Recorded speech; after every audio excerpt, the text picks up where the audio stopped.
Hello, welcome back. Good evening. Let's read.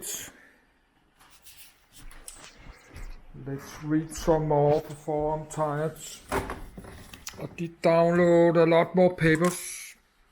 Now I have six pages. That will take me more than 1 month to read, so I cannot do that.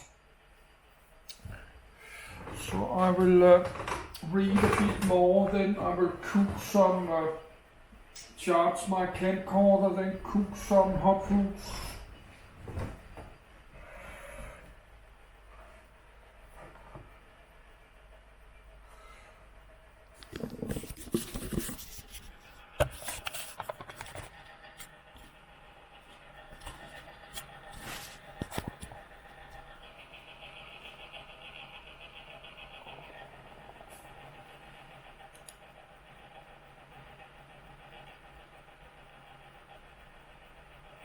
Antisemitism. Extended protected article. Antisemitism, also spelled antisemitism or antisemitism, is hostility to, prejudice towards, or discrimination against Jews. 2, 3, 4. This sentiment is a form of racism. 5, 6. And a person who harbors it is called an antisemite. Though antisemitism is overwhelmingly perpetrated by non-Jews, it may occasionally be perpetrated by Jews in a phenomenon known as auto-antisemitism, i.e., self-hating Jews. 7.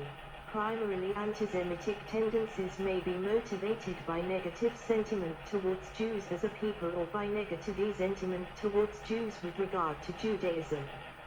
In the former case, usually presented as racial antisemitism, a person's hostility is driven by the belief that Jews constitute a distinct race with inherent traits or characteristics that are repulsive or inferior to the preferred traits or characteristics within that person. So piety. 8. In the latter case, known as religious antisemitism, a person's hostility is driven by their religion's perception of Jews and Judaism, typically encompassing doctrines of supersession that expect or demand Jews to turn away from Judaism and submit to the religion presenting itself as Judaism's successor faith. This is a common theme within the other Abrahamic religions. 9, 10. The development of racial and religious antisemitism has historically been encouraged by anti-Judaism. 11, 12. Though the concept itself is distinct from antisemitism. 13. There are various ways in which antisemitism is manifested, ranging in the level of severity of Jewish persecution. On the more subtle end, it consists of expressions of hatred or discrimination against individual Jews, and may or may not be accompanied by violence. On the most extreme end, it consists of pogroms or genocide, which may or may not be state-sponsored. Although the term antisemitism did not come into common usage until the 19th century, it is also applied to previous and later anti-Jewish incidents. Notable instances of antisemitic persecution include the Rhineland massacres in 1096, the Edict of Expulsion in 1290, the European persecution of Jews during the Black Death between 1348 and 1351, the massacre of Spanish Jews in 1391, the crackdown of the Spanish Inquisition, and the expulsion of Jews from Spain in 1492, the Cossack massacres in Ukraine between 1648 and 1657, various anti-Jewish pogroms in the Russian Empire between 1821 and 1906, the Dreyfus Affair between 1894 and 1906, the Holocaust by the Axis powers during World War II, and various Soviet anti-Jewish policies. Historically, most of the world's violent antisemitic events have taken place in Christian Europe. However, since the early 20th century, there has been a sharp rise in antisemitic incidents across the Arab world, largely due to the surge in Arab antisemitic conspiracy theories, which have been cultivated to an extent under the aegis of European antisemitic conspiracy theories. 14. 15. In the contemporary era, a manifestation known as New Antisemitism was identified. This concept argues exploitation of the Arab-Israeli conflict by a large number of concealed antisemites, who may attempt to gain traction or legitimacy for their antisemitic hoaxes by portraying themselves as criticizing the Israeli government's actions. Winking sad smiley 16.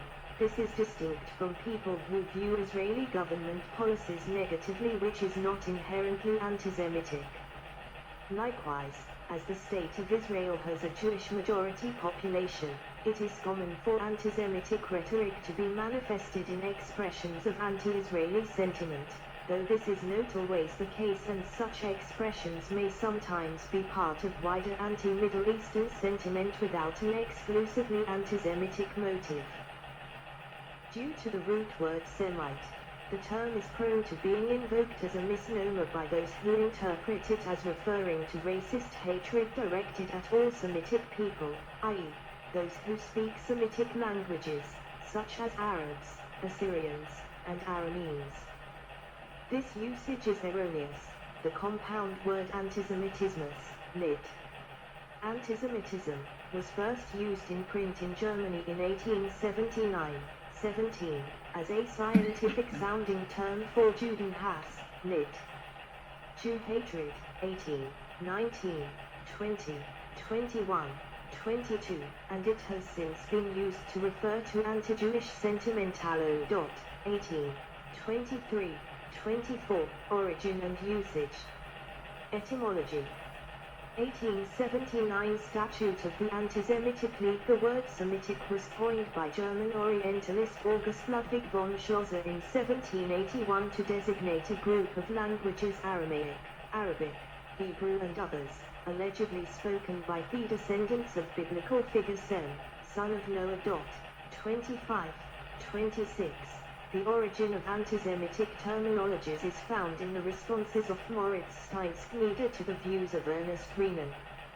As Alex Being writes, the compound antisemitism appears to have been used first by Steinschneider, who challenged Renan on account of his anti-Semitic prejudices, i.e., his derogation of the Semites as a race.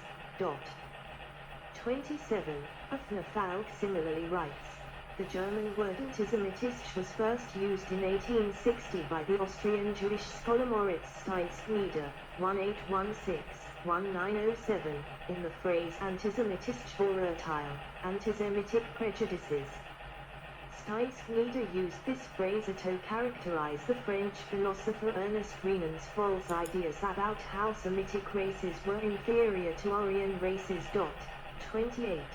Pseudoscientific theories concerning race, civilization, and progress had become quite widespread in Europe in the second half of the 19th century, especially as Prussian nationalistic historian Heinrich von Treitsch did much to promote this form of racism. He coined the phrase "the Jews are our misfortune," which would later be widely used by Nazis.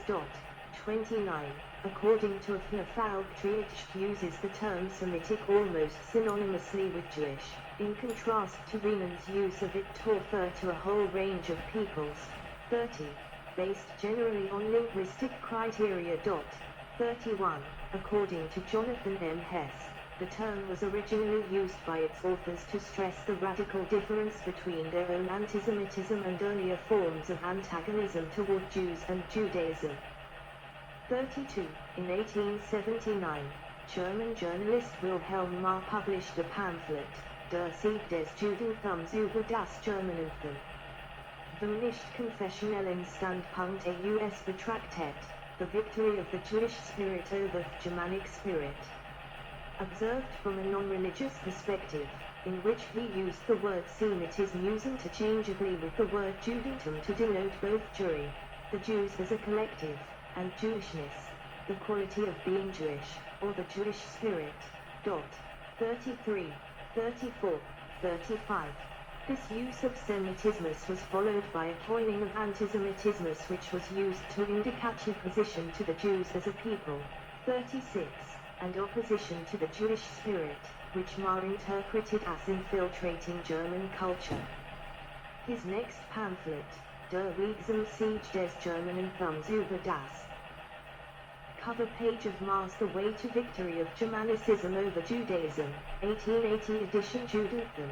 The Way to Victory of the Germanic Spirit over the Jewish Spirit, 1880, presents a development of Marr's ideas further and may present the first published use of the German word Antisemitismus.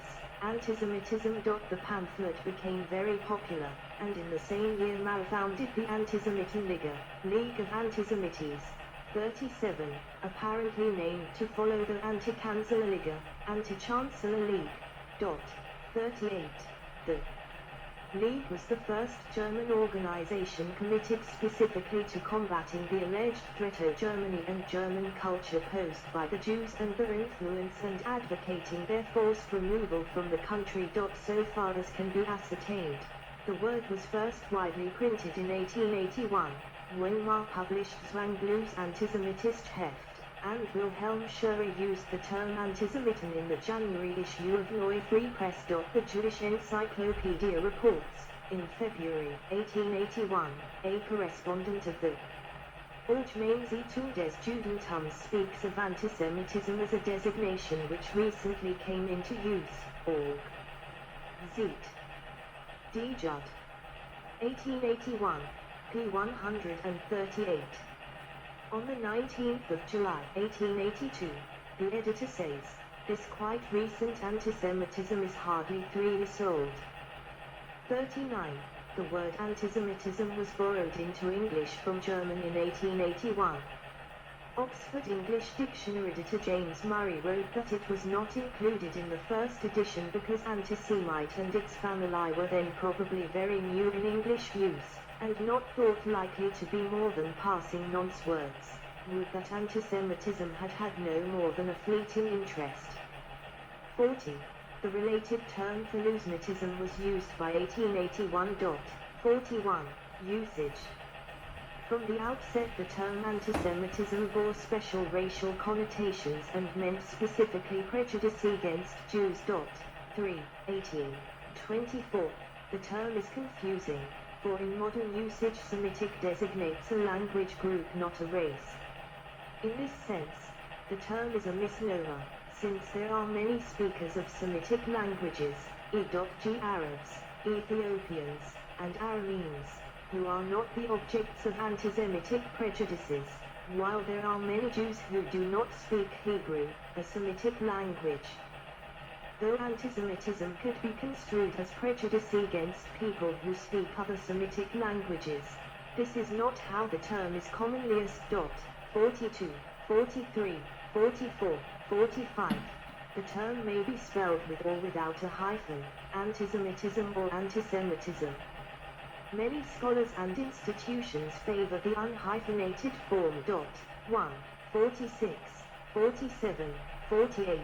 Shmuel Almog argued, if you use the hyphenated form, you consider the word Semitism, Semite, Semitic as meaningful. In antisemitic parlance Semites really stands for Jews, just that. 49. Emil Fackenheim supported the unhyphenated spelling, in order to dispel the notion that there is an entity Semitism which antisemitism opposes.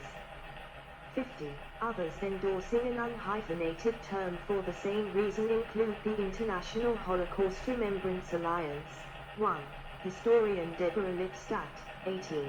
Padre Caher, Professor of Religious and Theological Studies and Director of the Center for the Study of Jewish-Christian-Muslim Relations at Merrimack College, and historians Yehuda Bauer and James Carroll. According to Carroll, who first cites O'Hare and Bauer on the existence of something called Semitism, the hyphenated word thus reflects the polarity that is at the heart of the problem of antisemitism. 51. The Associated Press and its accompanying AP-style book adopted the unhyphenated spelling in 2021. 52. Style guides for other news organizations such as the New York Times and Wall Street Journal later adopted his spelling as well. 53. 54. It has also been adopted by many Holocaust museums, such as the United States Holocaust Memorial Museum and Yad Vashem. 55. Definition. Though the general definition of antisemitism is hostility or prejudice against Jews, and, according to Olaf Blusch, has become an umbrella term for negative stereotypes about Jews. 56. 18. A number of authorities have developed more formal definitions. Holocaust scholar and City University of New York Professor Helen Fain